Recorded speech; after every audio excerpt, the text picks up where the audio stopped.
Laurence, bonjour. Bonjour Bruno. Tu travailles à la direction marketing de LinkedIn. Quel est exactement ton titre et qu'est-ce que tu fais pour les entreprises avec aussi bien les utilisateurs que les entreprises elles-mêmes dans la gestion, on va dire B2B des réseaux sociaux professionnels?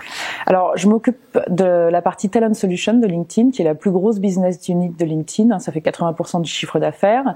Et donc, je gère les équipes marketing pour l'Europe, le Moyen-Orient et l'Amérique latine. Donc, LinkedIn, c'est le premier réseau social business au monde, avec 468 millions d'utilisateurs. Et en fait, à travers nos solutions entreprises, nous aidons les organisations à transformer leur façon de recruter, de vendre, et également de marketer leurs produits, et même de former leurs équipes. Alors, le digital a vraiment transformé l'intérieur de l'entreprise au niveau des ressources vives, comme on dit. Alors oui, la transformation digitale, elle émane de différents points. Elle émane en fait des concurrents, ce qu'on appelle la disruption dans le marché. Elle émane du consommateur évidemment, qui a changé fondamentalement de comportement, et elle émane également des employés, notamment des millennials, qui ont de nouvelles exigences par rapport à leur employeur. Alors justement, comment ça se traduit dans l'utilisation qu'ils peuvent avoir d'un réseau professionnel comme LinkedIn? Alors la première chose, c'est qu'ils exigent d'avoir accès aux outils sociaux. C'est même en fait ce qu'on appelle un deal breaker pour 80% d'entre eux, ce que les entreprises doivent vraiment prendre en compte. Et ils utilisent ces outils sociaux, et notamment LinkedIn, dans tous les aspects de leur travail, que ce soit d'abord pour rechercher un travail et se connecter donc à leur futur employeur, mais également dans leur façon de prospecter, dans leur façon d'apprendre, puisqu'il y a beaucoup de contenu sur les réseaux sociaux et notamment sur LinkedIn. On a par exemple racheté une société qui s'appelle Lynda il y a 1 an et demi et qui fournit en fait une panoplie très complète de formations en ligne. Donc en fait, ça devient presque un intranet tout en étant ouvert sur l'extérieur. On peut voir ça comme ça. J'aime bien cette vision. C'est vrai que les gens se servent également de LinkedIn comme un annuaire interne. C'est assez surprenant, mais comme les gens mettent leur profil à jour de façon régulière, les données sur LinkedIn sont souvent plus up-to-date que des annuaires traditionnels qu'on peut trouver au sein des entreprises. Souvent, je parle de la comparaison avec le Rolodex, cet agrégateur de cartes de visite. Ouais. Comment, après, je dirais, vous arrivez à gérer ou à accompagner les entreprises par rapport à la différence de maturité qu'il peut y avoir dans leurs propres équipes, alors par rapport au digital et puis par rapport à l'utilisation d'un réseau social? Alors, ce qui est assez intéressant, c'est que je discutais avec le CEO d'Accor hier et qui expliquait que dans son entreprise, il avait 3 tiers en fait.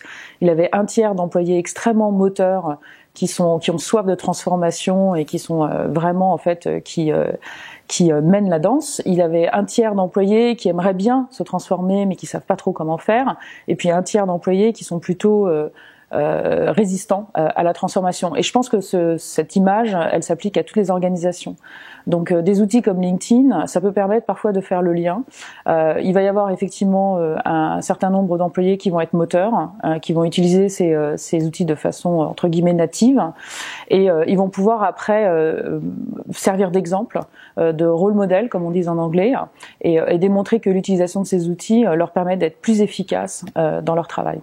Ça veut dire qu'en fait, on n'est pas dans une formation temporelle avec un début, une fin, puis on utilise ou pas. C'est qu'il y a un accompagnement complet à avoir avec les pilotes, ceux qui sont le tiers le plus actif, pour essayer d'amener le tiers le moins actif, pour essayer de les motiver, de les accompagner, comme du mentorat interne peut-être, non? Oui, alors quand on fait de la gestion du changement ou de la transformation, on s'aperçoit qu'il y a 3 conditions qui sont essentielles. La première, c'est qu'il faut donner du sens. Donc ça, c'est plutôt le rôle du leadership, donner du sens à la transformation et expliquer pourquoi une entreprise doit évoluer vers le digital. Après, la deuxième condition, c'est les rôles modèles, et c'est là où effectivement ces employés un petit peu moteurs jouent un rôle primordial, et ils ont une sorte d'influence en fait sur le reste de l'organisation. Et la dernière, c'est d'être en mesure de définir des objectifs précis et de pouvoir les mesurer.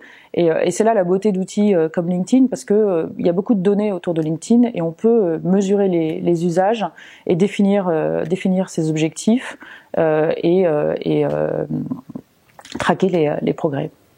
Alors justement, c'est un outil qui permet aux entreprises de piloter les nouvelles forces de vente qui sont sur LinkedIn, donc ce qu'on va appeler un peu le social selling, et en même temps d'accompagner chaque personne à se digitaliser, mais même dans sa vie personnelle, parce qu'aujourd'hui, est-ce qu'on peut dire que toute la société va se digitaliser de toute façon?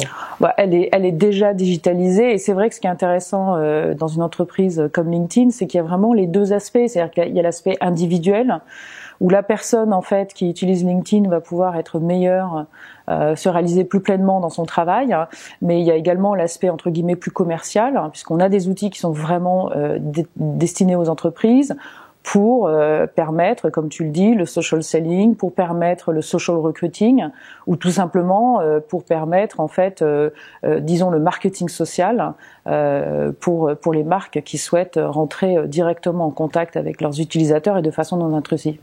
Alors tu seras au sommet du digital avec nous les 23, 24, 25 janvier 2017. Tu vas pouvoir partager ce quotidien. Arriver à digitaliser, à montrer comment digitaliser les entreprises et utiliser LinkedIn avec tous les participants et avoir ce retour d'expérience assez intéressant, entreprise, utilisateur et directrice marketing sur LinkedIn. Oui, c'est un sujet qui me passionne. Alors c'est vrai que LinkedIn, on est une société digital native, donc ça paraît assez évident, mais je pense qu'on a beaucoup de choses à partager. Qui sont tout à fait pertinentes pour des entreprises plus traditionnelles et qui peuvent les aider à accélérer ce mouvement de transformation. Eh ben, rendez-vous au sommet du digital à l'Acclusa. Rendez-vous pris. Merci beaucoup. Merci Bruno.